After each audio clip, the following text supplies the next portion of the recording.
What's up, YouTube? I just attended the Boca, Florida Regionals with about 250 people, roughly, and I came 24th place with Traplich. And went 6-2, only lost my very first two matches. Then afterwards, I won all 6 matches with this deck. It's nothing real spicy. There is 45 cards, but let's just get right into the main package. First off, most decks are playing 2 Golden Boys. I decided to run 3.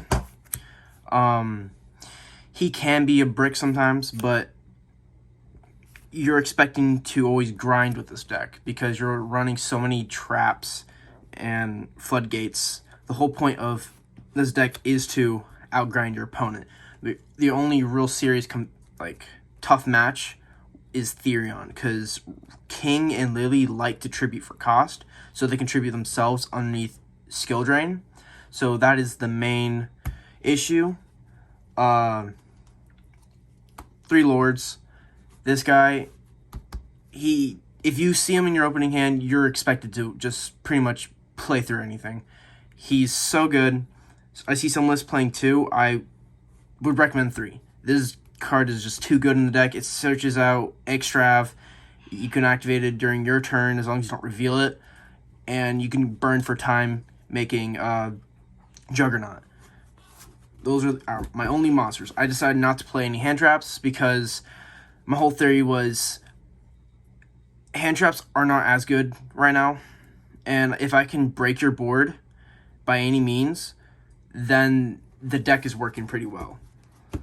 The spell run up is 3 Curse Eldland. Main Searcher. Nothing to it. Pay 800. Can't search out Sanguine. Only issue. 3 Desires, or Pot of Extravagance. Saw the least amount of this the whole entire regionals. Was upset, but it played pretty well. 1 call by. Mainly for Branded and Red or Ash, stuff like that. Saw a couple times, was pretty good. And 1 White Destiny. This came up a lot. It's pretty good because for the sole reason you can send Curse Eldlands, sending, through Hakero or stuff like that. Hakero Conch, and then you can set this in Sanguine. It's 2 summons, and it came up a lot at the regionals. Now, traps. 3 Sanguines. Nothing to be shocked about. 3 Conchs. The usual. Then 3 Hakeros. I chose 3 because it hurts Branded and Red. They have to have the monster. It's also a body too, so if you don't open up anything, they declare an attack, you just summon this guy, block it. Then 1 Gold Land Forever. This card is so good. Omni Negate is just you would have to play this. It's just that good. Then now with the Floodgates. 3 Skill Drain. 2 Anti-Spell Fragrance. 2 There Can Only Be 1. 2 Rivalry. 2 Gozen. 2 D-Barrier. And last, 2 Summon Limits. I chose to run a huge amount of Floodgates for the sole reason that I was expecting to see Branded, Floowandereeze, and Sword Soul. This stops all those decks. This stops 2 of those decks. This, it will hindrance Floowandereeze, but stops Sword Soul and kind of Despia. Despia to a certain amount of extent. And it also stops the Therion Punk, which I lost game 2. One of my only 2 losses.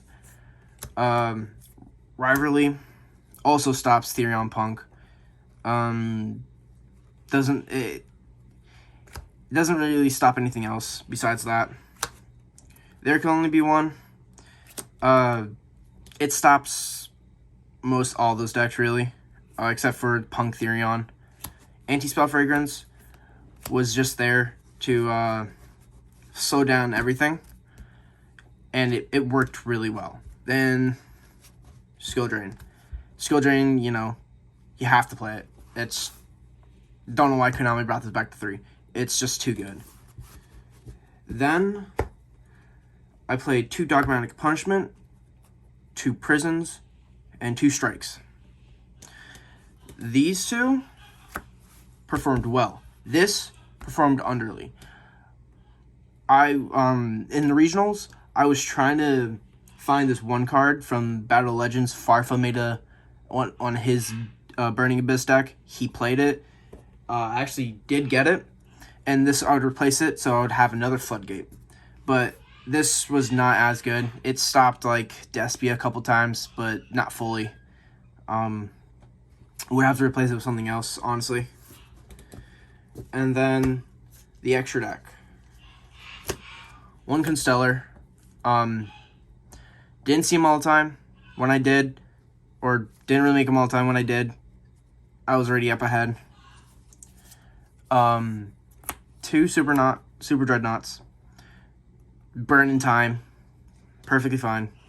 Then Rail Cannon. Juggernaut. He's when you're pushing for game, which most of the time you are with him. It's really good. Those are my only XEs. Now for the fusions, this is the Dogmatic Punishment targets. 1 Entis and 1 Fossil Warrior. I would never send this. I would always send this just to pop something as an interaction. This was just here mainly for the invoked Shadal stuff when they summon the Nadir Servants people, the Ecclesia and stuff like that. Then the super poly targets.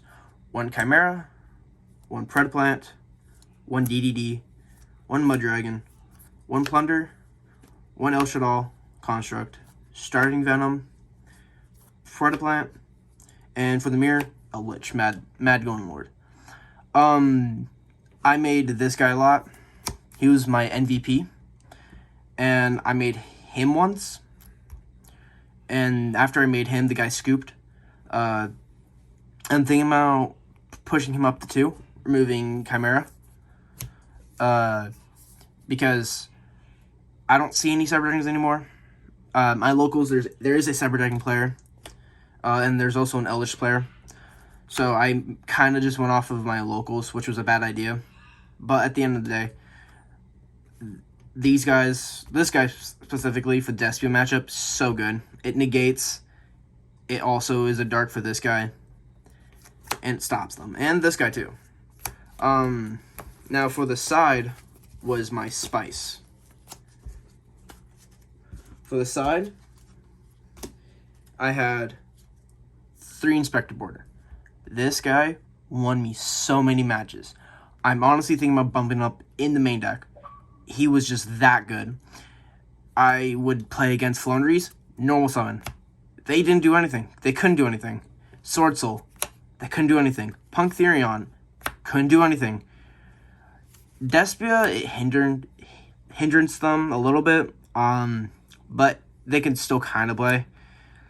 But Sword Soul, Flonries, it just completely stopped and demolished them.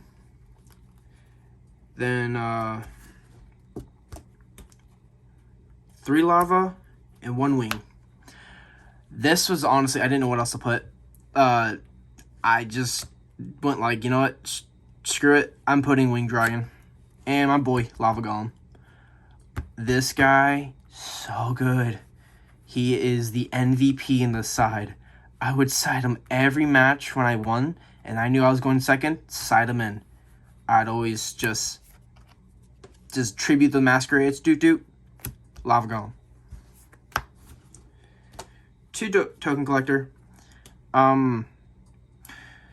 Underperformed. My one match with Sword Soul, that the very first game, he played right through it. He chalised it, and I was like, yeah, no, you got it. Good card, but just underperformed. Harpy for the mirror. or I saw a trap deck, or what you gonna call it, the little plant girls. 3 Super Poly. This wins games. This is just too busted in the meta right now. Despia running all over the place. It hurts them so bad. And my last trap, evenly. Surprisingly, this actually was funny. I think it was my 3rd matchup. I versed a Dino player, which I was very surprised to see a Dino player, but Dino DNA. I actually drew 2 of these because I thought I was going to go second, but he was playing a go second Dino, and I drew 2 of these. And he drew, and I set, like, I think it was Sanguine, and I passed. He had exactly 4 monsters, so I was Lava, both their monsters, and then evenly, so he got rid of one of them. And I was just like, Jesus, that was funny. We both laughed at that because he saw me just top deck 2 Lava, and I showed him my other evenly, and he just laughed. But yeah, no. Eldlich. It's at 45 main deck. I couldn't decide what to take out. And it all came real useful. Your only hardest matchup in this deck is Therion Pung, and it's just for the sole reason of the Therion section. King and Lily like to tribute for cost, and they can just tribute themselves, which will either have a search or a negate, and that's just too much. This deck can't play through that pretty much. It's weird.